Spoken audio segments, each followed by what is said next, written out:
Olá, Shalom, tudo bem? Sem noção. Sem noção é a maneira que muitas pessoas estão vivendo nesses dias. Quantas pessoas não têm noção do que está acontecendo com a sua vida, não têm noção do que está acontecendo com a sua saúde, com a sua vida financeira, não têm noção do que está acontecendo com o seu casamento, não têm noção do que está acontecendo com a esposa, com o marido, com o filho, não têm noção do que está acontecendo no país, no mundo. Sem noção é a mensagem que eu quero compartilhar contigo.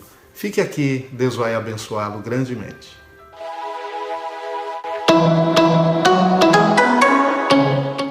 Em Gênesis, no capítulo 3, e versículo 8, diz: Ao ouvirem a voz do Senhor Deus, que andava no jardim quando soprava o vento suave da tarde, o homem e a sua mulher se esconderam da presença do Senhor Deus, entre as árvores do jardim. E o Senhor Deus chamou o homem e lhe perguntou: Onde você está? Ele respondeu: Ouvi a tua voz no jardim, e porque estava nu, tive medo e me escondi. Deus perguntou: Quem lhe disse que você estava nu? Você comeu da árvore da qual ordenei que não comesse? Então o homem disse: A mulher que me deste para estar comigo, ela me deu da árvore e eu comi. Aqui Adão se encontra sem noção do que tinha acontecido. É como se ele sofresse um nocaute e ele estava meio tonto, meio perdido. Simplesmente Deus vem, como era de costume, para estar em comunhão, para ter intimidade com Adão e Eva, com o homem e a mulher. Mas o homem se esconde, a mulher também. Eles ficam como se estivessem com medo de Deus. Então, eles não têm noção do que aconteceu com suas vidas. E assim, esta é a minha mensagem: sem noção. Sem noção é a maneira que muitas vezes, muitas pessoas se encontram vivendo sem noção do que está acontecendo com sua vida. Deus chamou o homem: onde tu estás? Deus sabia que Adão estava. Na verdade, Deus sabia onde Adão estava. Não era uma questão de localização geográfica. Mas o que Deus queria era que Adão se desse conta do que havia acontecido com ele. Onde ele realmente se encontrava. Não era atrás de uma árvore, mas ele se encontrava morto espiritualmente. Ele se encontrava numa condição de vida em que ele estava separado de Deus. Por isso que ele não sentia empatia, ele não sentia simpatia, ele não se sentia atraído a Deus, não se sentia inclinado a Deus, ele não sentia amor a Deus, ele não se sentia quebrantamento, ele não sentia nada que o atraísse a Deus. Algo havia mudado em Adão e também em Eva. Ele não tinha noção do que estava ali acontecendo. Normalmente o pecado traz uma sensação de não sabermos o que está acontecendo conosco. A sensação de estarmos perdidos. Quando nós aprendemos a valorizar mais aquilo que aos olhos de Deus tem menor importância ou é condenável, como no caso da árvore do conhecimento do bem e do mal e o seu fruto, que Deus disse que não era para eles comer, não era para Adão e Eva comer, mas eles foram e desobedeceram a Deus. E aqui está o pecado principal deles, de desobediência. Foram iludidos, atraídos e seduzidos pela serpente a desobedecerem a Deus. E eles se rebelaram contra Deus. Muitas coisas que fizemos, muitas vezes, mesmo distraídos, pode nos colocar numa condição de desobedecer a Deus, de desobediência a Deus, de nos rebelar contra a sua palavra, contra a sua vontade, né?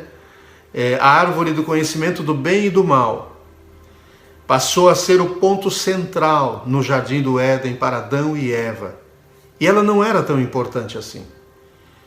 Ela era para ser evitada, para não ser tocada nem ser provada. Mas a árvore do jardim de maior importância era a árvore da vida. E todas as demais árvores que tinham, todas elas tinham o seu devido fruto, que alimentariam, que abençoariam a vida de Adão e Eva, a vida do homem e da mulher. mas eles foram seduzidos pela serpente. Assim, muitas vezes na vida, nós somos atraídos para coisas que não deveríamos dar atenção.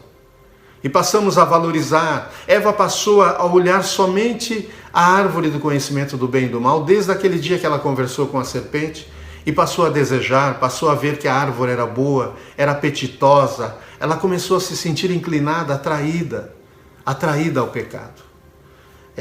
Será que nós também não estamos dando valor a muitas coisas que não deveríamos dar valor? Que Deus disse que não deveríamos gastar nosso tempo, dar importância? Será que não estamos dando mais valor aos problemas que estamos passando, às nossas crises, aquilo que aborrece e entristece o nosso coração? Estamos deixando de dar valor àquilo que é importante para Deus, a uma vida de oração, a uma vida de entrega, aprender a renunciar a algumas coisas, a deixar para trás um passado que nós precisamos romper com ele, a deixar para trás coisas que estão estragando a nossa vida. Quando damos maior valor aos problemas, às preocupações, à satisfação dos nossos desejos no dia a dia, do que a saber qual é a vontade de Deus para nós e aprender a obedecê-lo. Dar valor a uma vida com Deus, a uma vida de meditação na palavra de Deus, a uma vida de oração. Há muitas pessoas que estão talvez me ouvindo agora e que estão vivendo uma vida sem noção do que está acontecendo com suas vidas, com coisas que você precisa enfrentar. Você não tem noção de como enfrentar, do que fazer. Há outros que até mesmo têm noção do que está acontecendo, mas não sabem como resolver, como lidar, como enfrentar certas coisas na sua vida.